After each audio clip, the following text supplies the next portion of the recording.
888-789-9277. That's 888-789-9277. Where did I read? My people are destroyed by lack of knowledge. Lack of knowledge, right?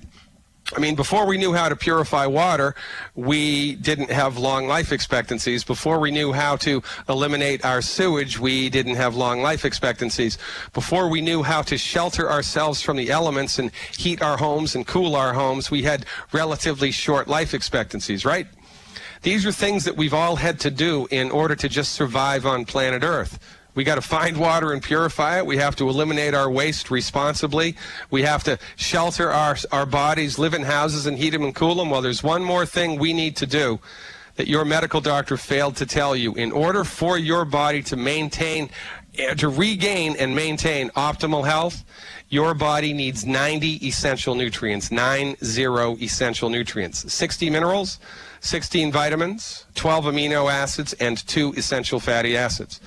The only problem is, unless the 90 essential nutrients are not present in the food, they're just not. The lion's share of our body's nutrient needs, the stuff that your body needs to keep its heart healthy, keep its joints healthy, keep its kidney healthy, keep its gallbladder healthy, keep its skin and brain and everything healthy, are minerals. 60 of the 90 essential nutrients are minerals. That's 2/3, that's 66%. Of your body's nutrient needs are minerals, things like calcium and selenium and sulfur and zinc. The only problem with minerals is the only person that can make minerals is God. Plants can't make minerals. Animals can't make minerals. For goodness sake, if plants could make minerals, we could bioengineer lettuce to make gold and we'd all be rich. Minerals are only found in the soils. They're found in the water table also, but that's because they've washed there from the soil, right? Minerals come from rocks. Erosion grinds down the rocks, and then the minerals are in the soil. The only problem is the minerals are not evenly distributed in the soil. They're spread out in veins, you know, like the chocolate in chocolate ripple ice cream. There's nowhere on God's green earth where all 60 minerals exist in the soil, and farmers aren't paid to mineralize the soil, especially not in the industrial agriculture world that we live in. Thank you very much, Monsanto. I don't think so. The 90 essential nutrients that your body needs simply to maintain its function are no longer present in the food that you're eating, period. They're not there. So that means unless you are actively supplementing your diet with vitamin and mineral and nutritional supplements, unless you are doing this, it's only a matter of time until something in your body breaks, until something wears out, until something goes south. And then you have a health concern. You have a chronic disease. You've got asthma. You've got type 2 diabetes. You've got high blood pressure. You've got congestive heart failure. You have fibromyalgia. You're infertile. Your children have Down syndrome or algia or eczema or whatever. You're in the weeds. So what do? Well, you go to the only medicine that's practiced in your town. You go to the only medicine that's legal in your state. You go to the only medicine that your insurance pays for. That's MD-directed medicine. The MDs and the pharmaceutical companies have a lock on medical practice in the United States. We don't have a free medical market here. We do not have a free medical market. My profession, naturopathic medicine, is only licensed and regulated in 16 states. And the stuff that I know, Big Pharma does not want you to know. Period. For goodness sake, your body needs 90 essential nutrients. All right, you didn't have them, so now something breaks, and let's say you've got asthma. So you go to your MD, and he throws a drug at it. Now, from our point of view, asthma has its roots in nutrient deficiency, the deficiency of essential fatty acids, omega-3, 6, and 9. Omega-3, 6, and 9. You don't have asthma or chronic disease because you have a bad gene. You don't have a chronic disease because you have a voodoo curse. You have a chronic disease because you have the wrong doctor.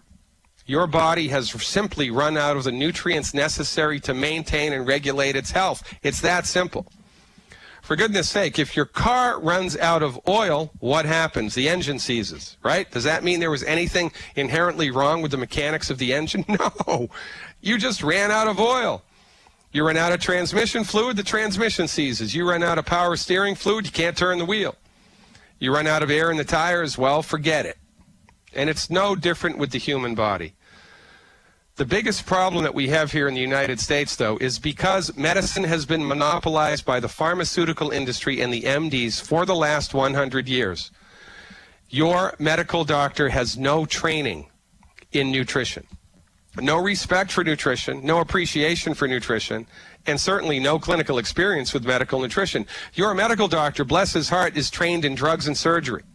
Now, drugs and surgery are great if you have a bullet in your arm, if you have a bad tooth, if you get your leg blown off, heaven forbid, in Iraq, if you have a third-degree burn, if you have some type of trauma. That's the wheelhouse of the MD. That's the domain of the MD. That's what they are excellent at. For goodness sake, if you were wounded in Vietnam, you had something like a 17% chance of survival. If you're wounded on the battlefield today, over 80% of our soldiers are going to come home, because that's the domain of MD-directed allopathic reductionistic medicine. But where they stink is everything else. Everything that you go to the doctor for. Obesity. You want to know the solution to obesity that not even Oprah knows? Here it is. Your body has wisdom. This is the fundamental difference in the philosophies of holistic medicine, which is what myself and my colleagues are trained in, and the philosophy of reductionistic medicine that your MD is trained in. The MD believes that your body is a coincidental combination of biochemicals that happened back in dinosaur days and that was excited by a thunderbolt from a passing thundercloud. You've got to be kidding me. According to the MD, there is no inherent vital force. There is no inherent soul force in the human body. Once you're sick, you're screwed. Your body cannot fix itself. It's the doctor's job to manage things with drugs until they get so bad that you have to march in and get a new knee. And then 3 years later, when that knee fails, you get a refund? No. You get another knee, for goodness sake, if you can afford it. Obesity is caused by the wisdom of your body. The wisdom of your body. And here's what I mean by that. Weight gain. Obesity. Obesity is weight gain on steroids. Your body knows how to fix itself. Your body wants to fix itself. For goodness sake, your body was so smart, it grew itself all by itself from a single-celled organism into you. You think if it could do that, it can fix itself? Well, you're darn right it can fix itself. It also knows how to regulate its affairs. So your body knows that it has the need for nutrients. It knows it needs calcium and zinc and sulfur and vitamin A and vitamin B and vitamin C. It knows it needs the 90 essential nutrients. It knows it. But because the nutrients are not in the food that we eat, your body is running out of nutrients. Now, after a time, your nutritional tank gets so low that your intelligence of your body freaks out. Your body knows that if you continue to run on nutrient fumes, your heart's going to break. Your gallbladder's going to break. Your joints are going to break. Your brain's going to break. Something's going to break. So your body freaks out and forces you to eat. Your body forces you to eat in the desperate attempt to fill its nutritional tank up, but holy smokes, the food that you're eating doesn't have the nutrients you need. So you go to Olive Garden, you eat 3,000 calories. 2 hours later, you're hungry again. So you eat and you eat, you can't stop eating, and then you go to your medical doctor, you're 150 pounds overweight, and they tell you your medical doctor will tell you, oh, you need to have your stomach cut out. That's your problem. Your stomach's too big. We need to do a gastric bypass. Oh, you have the fat gene. That's your problem. Well, it's nonsense. Again, because your medical doctor, bless his heart, is a colorblind art critic. He does not know what we know. Your medical doctor has no understanding and no appreciation for medical nutrition. The only thing that makes people gain weight is that we eat too many calories. Well, was there anybody in the death camps of World War II that was overweight? Anybody? I don't care what their pre-existing medical condition was. I don't care what their age or their sex or their race was. When you don't eat, you lose weight. The only thing that makes people gain weight is we eat too many calories, period. The only thing that makes you eat too many calories is the wisdom of your body. Your body knows it's running on nutrient fumes.